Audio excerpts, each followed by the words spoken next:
ఏదైనా మీకు రాజకీయంగా లబ్ధి చేకూరితేనే కార్డు తీసుకుంటారు. రేపొద్దున మాలాంటి వాళ్ళం ప్రతిపక్షాలు అంతరం కూడా ఒక స్ట్రాంగ్ మెసేజ్ ఇవ్వకపోతే ప్రభుత్వానికి,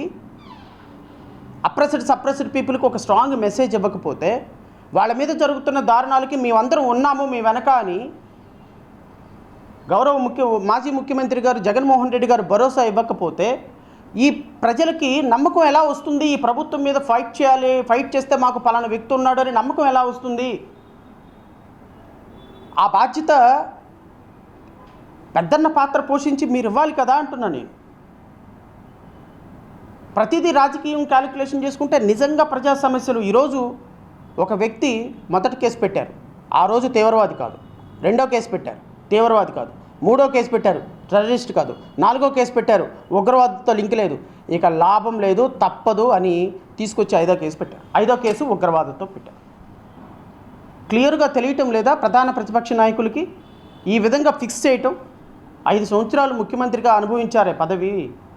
5 సంవత్సరాలు మీ ప్రభుత్వంలో ఉన్నటువంటి 100 మంది మంత్రులు, ఎమ్మెల్యేలు, ముఖ్యమంత్రులు మా ఉప ముఖ్యమంత్రులు అయ్యారే. దళితులు, క్రైస్తవులు ఓట్లు దీపాలు ఆర్పేసి వేయించుకున్నారే. ఏమైంది? ఈరోజు ప్రభుత్వం మీద విరుచుకుపడుతుంటే, కూటమి ప్రభుత్వం విరుచుకుపడుతుంటే, దళితులు, క్రైస్తవులు, ఆదివాసీలు అల్లల్లాడిపోతుంటే, గ్రామాల్లో దళిత క్రైస్తవుల మీద దాడులు జరుగుతుంటే, గ్రామాల్లో మండలాల్లో ఆదివాసీల మీద దాడులు జరుగుతుంటే, ఆదివాసీల యొక్క న్యాచురల్ రిసోర్సెస్ ప్రభుత్వాలు దోచుకుంటుంటే, మాట్లాడితే ఊపా చట్టాలు పెడుతుంటే, మాట్లాడితే తీవ్రవాద కార్యక్రమాలు చేస్తుంటే, మీరు ప్రధాన ప్రతిపక్ష పార్టీగా మీ నాయకులు వాళ్ళని సమర్థించకపోగా, వాళ్ళ కోసం నిలబడకపోగా, నిలబడిన మాలాంటి వాళ్ళందరి మీద వెటకారంగా నవ్వుతూ, వెటకారంగా సర్కాసిజంగా మాట్లాడుతుంటే, ఇంకా రేపొద్దున మాలాంటి వాళ్ళకి రేపొద్దున ప్రభుత్వం మీద ఫెరోషియస్గా ఫైట్ చేయాలి అంటే మా వెనుక సంఘాలు ఉన్నాయి, మా వెనుక ప్రతిపక్ష పార్టీలు ఉన్నాయి, మా వెనుక స్ట్రాంగ్గా ఉన్నటువంటి 40% ఓటింగ్ ఉన్న వైఎస్ఆర్ కాంగ్రెస్ పార్టీ లాంటి 10 పార్టీలు ఉన్నాయని ఎలా మేము ముందుకెళ్ళగలుగుతాము? మీరేదో మాకేదో సపోర్ట్ చేస్తారని కాదు, ఇది ఒకళ్ళకి ఒకళ్ళు సపోర్ట్గా, అండగా చెయ్యి పట్టుకొని నిలబడాల్సిన సందర్భం కదా. ప్రభుత్వానికి వ్యతిరేకంగా పోరాటం చేస్తున్నటువంటి వ్యక్తులకి అందరూ కూడా మేము ఉన్నాము ప్రజాస్వామ్యాన్ని రిస్టోర్ చేయడానికి అని రావాల్సిన సందర్భంలో పారిపోతే, కాడి వదిలేస్తే ప్రజలు ఎవరిని నమ్మి ఓటేయాలి రేపొద్దున? దళిత క్రైస్తవుల ఓట్లు మీకు వద్దు కదా. వాళ్ళ సమస్యలు మీకు పట్టినప్పుడు మరి వాళ్ళ ఓట్లు కూడా అడగండి. ఆల్రెడీ తెలుగుదేశం పార్టీ రఘురామకృష్ణరాజు చెప్పేశాడు, దళితుల ఓట్లు మాకు అవసరం లేదు, క్రైస్తవులు మాకు ఓట్లు అవసరం లేదని. అలాగే మీరు కూడా దళిత క్రైస్తవుల ఓట్లు మాకు అవసరం లేదు, ఆదివాసీల ఓట్లు మాకు అవసరం లేదు, మేము రాజకీయాలు చేసుకోవడానికి మాకంటూ ఒక సిస్టమేటిక్గా ఉంటే చాలు అని చెప్పండి. That's very fine. మేము అడగాల్సిన అవసరం కూడా లేదు. ఎవడెళ్ళమన్నాడా మీరు వాళ్ళ సమస్యల కోసం? మీరు వెళ్ళారు కాబట్టి మీరే చేయండి అని అనొచ్చు మీరు. ఎస్, కరెక్టే. మేము కూడా ఒక రాజకీయ పార్టీగా ఆ సమస్యలను అడ్రస్ చేస్తున్నాం. కానీ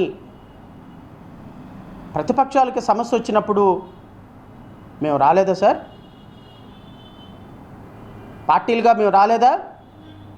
ఆ రోజు మేము ఆలోచించామా?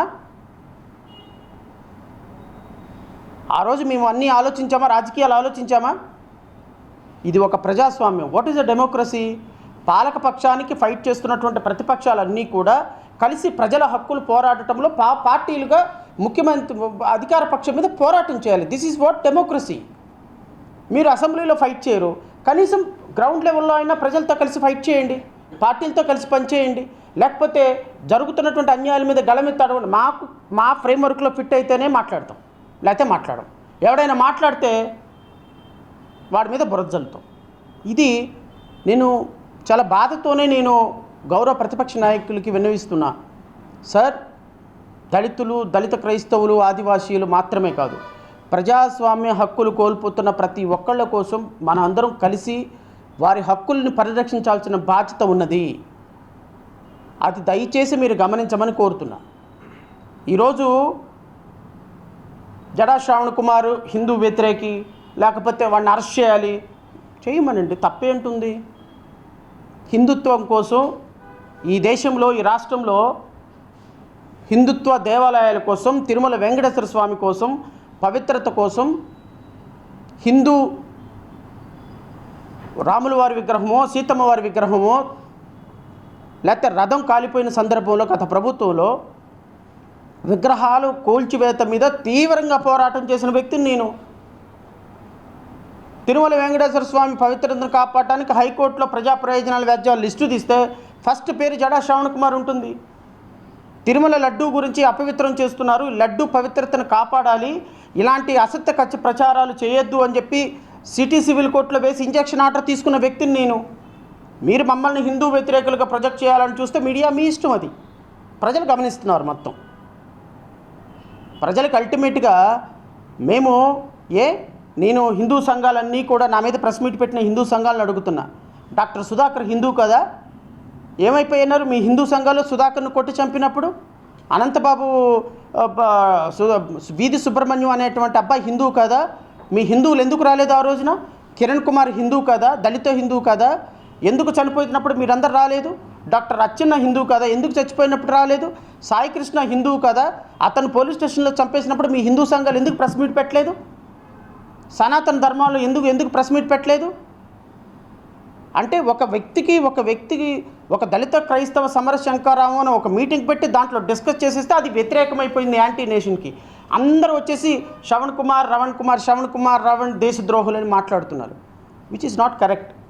We are for Hindu, we are for this country. ఈ దేశంలో, భారతదేశంలో సెక్యులరిజం కాపాడాలి, ప్రతి ఒక్కళ్ళ వ్యక్తులు కాపాడాలి అనేటువంటి వ్యక్తులు మేము. కులం, మతం, ప్రాంతం తర్వాత ఈ దేశం బాగుపడాలి. ఈ దేశం మతతత్వ దేశంగా అవ్వకూడదు ఎప్పుడు. ఈ దేశం హిందూ దేశం అయినప్పటికీ అందరి హక్కులు కాపాడబడాలని కోరుకునే వ్యక్తులు మేము. మాలాంటి వ్యక్తులను కూడా మీరు ప్రొజెక్షన్ చేసి యాంటీ నేషనల్గా మీరు ప్రొజెక్ట్ చేయాలని చూస్తే ప్రజలు గమనిస్తున్నారు ఖచ్చితంగా. అండ్ చివరిగా